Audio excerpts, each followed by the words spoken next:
নমস্কার সকলকে। এই ভিডিওতে যে বিষয়টা নিয়ে আলোচনা করব সেটা হচ্ছে নিট ইউজি 2025 অ্যাপ্লিকেশনের জন্য বা রেজিস্ট্রেশনের জন্য তোমাদের কী কী ডকুমেন্টস আপলোড করতে হয় তার একটা ধারণা এই ভিডিওতে দেওয়ার চেষ্টা করব। দেখো 2025 জন্য এখনও কোনো ইনফরমেশন বুলেটিন আসেনি ওয়েবসাইটে, তো চলে আসবে আর কিছুদিনের মধ্যেই রেজিস্ট্রেশনও স্টার্ট হয়ে যাবে। ফেব্রুয়ারিতেই ধরে রাখতে পারো রেজিস্ট্রেশন শুরু হয়ে যাবে নিট ইউজি 2025 জন্য। তো সেক্ষেত্রে কিছু স্পেশাল ডকুমেন্টস তোমাদেরকে আপলোড করতেই হবে এবং নিট ইউজিতে একটু বেশি ডকুমেন্টস থাকে, থাম ইমপ্রেশন বা ফটো নিয়েও কিছু ভেরিয়েশন থাকে। তো সেগুলোর জন্যই কী কী স্পেসিফিক ডকুমেন্টস লাগবে এই ভিডিওতে সেটা নিয়ে আলোচনা করব। প্রথমে দেখো যে ডকুমেন্টসগুলো আপলোড করতে হয় সেটা হচ্ছে একটা passport size photo, post card size photo, left and right hand fingers and থাম ইমপ্রেশন। এটা কিন্তু দুটো হাতের ক্ষেত্রেই করতে হবে, এখানে কিন্তু ক্লিয়ারলি বলা আছে, কেউ ভুল করবে না। এই প্রত্যেকটা ডকুমেন্টস কিন্তু খুব ইম্পর্ট্যান্ট। নেক্সট হচ্ছে সিগনেচার, তোমার সাইন লিখে একটা সাদা পাতায় তোমার সাইনটা লিখে সেটা স্ক্যান করে আপলোড করতে হবে। নেক্সট হচ্ছে ক্যাটাগরি সার্টিফিকেট, এটা যারা জেনারেল ক্যাটাগরি তাদের ক্ষেত্রে নয়, বাকি সমস্ত যা যা ক্যাটাগরি আছে এসসি এসটি ওবিসি বা ক্যাটাগরি সার্টিফিকেট তাদের ক্ষেত্রে এটা আপলোড করতে হবে। নেক্সট হচ্ছে পার্সন উইথ বেঞ্চমার্ক ডিসেবিলিটি, এটাও যাদের ক্ষেত্রে পিডব্লিউবিডি সার্টিফিকেট আছে তাদের ক্ষেত্রে এটা আপলোড করতে হবে। নেক্সট হচ্ছে 10th সার্টিফিকেট। দেখো তোমরা যারা নিট ইউজি 2025 জন্য অ্যাপ্লাই করতে যাচ্ছ, যাদের ড্রপার আছে তাদের ক্ষেত্রে থাকবে, কিন্তু যাদের এই বছরই 12th এক্সামিনেশন হচ্ছে তাদের ক্ষেত্রে এই ডকুমেন্ট আপলোড করার সময় তো আর রেজাল্ট বেরিয়ে যায় না, কারণ সবেমাত্র পরীক্ষা হয়। সেই কারণের জন্য শুধু 10th সার্টিফিকেটটা লাগে, 10th মার্কশিট 10th সার্টিফিকেট, এটা কিন্তু অবশ্যই সাথে রেখো, এগুলো স্ক্যান করে আপলোড করতে হয়, 10th সার্টিফিকেটটাই আপলোড করতে হয়।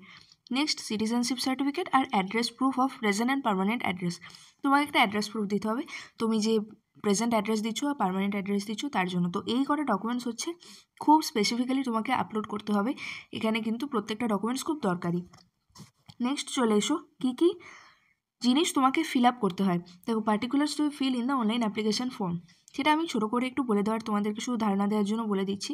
প্রথমে রেজিস্ট্রেশন পেজ থাকে একটা, রেজিস্ট্রেশন পেজ তোমাকে প্রথমে রেজিস্টার করতে হবে, তারপর তোমার যে কোনো অনলাইনে যে ফর্ম ফিল আপ তোমরা জানোই, সেক্ষেত্রে তারপর তোমার অ্যাপ্লিকেশন পেজ তোমার খুলবে, সেখানে তোমাকে অ্যাপ্লাই করতে হবে। তো পার্সোনাল ডিটেলস থাকে, প্রেজেন্ট অ্যাড্রেস, পার্মানেন্ট অ্যাড্রেস এবং পাসওয়ার্ড তোমাকে একটা ক্রিয়েট করতে হয়, যে তাহলে তোমার আইডি ক্রিয়েট হলো, তুমি রেজিস্টার্ড ক্যান্ডিডেট হলে। তারপর তোমার ক্ষেত্রে অ্যাপ্লিকেশন পেজটা ওপেন হবে, সেখানেও তোমার পার্সোনাল ডিটেলস থাকবে, আরও একটু ডিটেলস কিছু ইনফরমেশন তোমাকে দিতে হবে। নেক্সট হচ্ছে এডুকেশনাল ডিটেলস লাগবে, তোমার 10th equivalent exam, 11th equivalent exam, এইটা নিয়ে কিন্তু তোমার সমস্ত কিছু চাইবে, প্লাস 12th ইকুইভ্যালেন্ট। এবং 12th যদি তোমার হয়ে গিয়ে থাকে, আর যাদের ক্ষেত্রে হবে না, তোমরা যারা রেজাল্ট পাবে না তাদের ক্ষেত্রেও কিন্তু অপশান থাকে, ঠিক আছে। নেক্সট হচ্ছে দেখো যে বললাম যে এখানে ফটোর ক্ষেত্রে কিছু ভেরিয়েশন থাকে, তো কী ভেরিয়েশন এখানে আমি বলে দিচ্ছি। প্রথমে দেখো পাসপোর্ট সাইজ ফটোগ্রাফ তোমাকে 10 KB to 200 KBর মধ্যে আপলোড করতে হবে, ঠিক আছে, এবং সেটা জেপিজি ফরম্যাট, পিডিএফ ফরম্যাট কিন্তু চলবে না।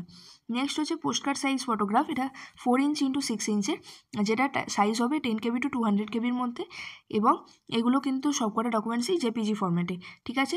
আর ফটোর ক্ষেত্রে আরেকটা জিনিস খেয়াল রেখো, 80% ফেস কভারেজ থাকতে হবে, ইয়ার্স ক্লিয়ারলি ভিজিবল থাকতে হবে এবং হোয়াইট ব্যাকগ্রাউন্ড থাকতে হবে, এবং ফটোগ্রাফে কোনো গগলস বা ক্যাপ থাকবে না। টুপি বা গগলস বা যারা নর্মাল চশমা প্রতিদিন রেগুলার পরো তাদের ক্ষেত্রে পরবে, যদি কেউ না পরো, ইউজ না করে থাকো, তাহলে সেক্ষেত্রে করবে না, ঠিক আছে।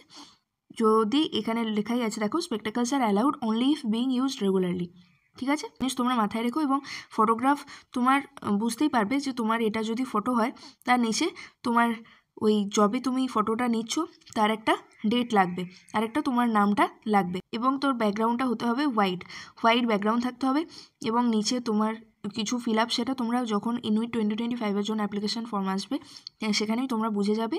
প্লাস হচ্ছে তোমার নাম আর জবে ডেটটা তুলছো ততদিনের, মানে রিসেন্ট ফটো হতে হবে, 2 বছর আগে 3 বছর আগের ফটো হলে কিন্তু হবে না। যেমন এটা 2023 আমি ইনফরমেশনটা পড়ছি, তো এখানে কিন্তু বলা আছে 1 জানুয়ারি 2023 এর পরে কিন্তু ফটোটা তোমাকে ক্লিক করতে হবে। তাছাড়া সাইন লাগবে, সাইনের ক্ষেত্রে সেটাও জেপিজি ফরম্যাটে করতে হবে। সেটা কি করবে, একটা সাদা পাতায় তোমার সাইনটা শুধু করে দিলে এবং সেটা গিয়ে স্ক্যান করে আপলোড করতে হবে, সেটা 4 KB to 30 KBর মধ্যে হতে হয়। তাছাড়া ফিঙ্গার এবং থাম্ব ইমপ্রেশন লাগে, সেটাও দুটো হাতের ক্ষেত্রেই তোমাদেরকে ওই সাদা ব্যাকগ্রাউন্ডে রাখতে হবে, এবং তুমি যে এমনি কালি যে ইঙ্ক প্যাড থাকে সেই ইঙ্কটা নিয়ে তুমি ওইখানে থাম্ব ইমপ্রেশন এবং তোমার ফিঙ্গার ইমপ্রেশন দিলে তাহলেই তোমার ওটা গিয়ে স্ক্যান করে আপলোড করতে হবে। তো এই হচ্ছে টোটাল বিষয় কী কী ডকুমেন্টস আপলোড করতে হবে তার জন্য। তো এটা এখন থেকে যদি তোমরা চাও যে ফটো তুলে রাখবে সেটাও করতে পারো, এবং এরপর যখন ইনফরমেশন বুলেটিন চলে আসবে বা অ্যাপ্লিকেশান ফর্ম ডেট রিলিজ হয়ে যাবে তখনও তোমরা করে নিতে পারো। তো এই হচ্ছে তোমরা মোটামুটি আমি বোঝানোর চেষ্টা করলাম যে কী কী ডকুমেন্টস লাগবে নিট ইউজি 2025 অ্যাপ্লিকেশনের জন্য। বাকি আর যদি কোনো ডাউট থাকে অবশ্যই কমেন্ট করো, আর ভিডিওটা সকলের মধ্যে শেয়ার করে দিও আর লাইক করে দিও। ধন্যবাদ।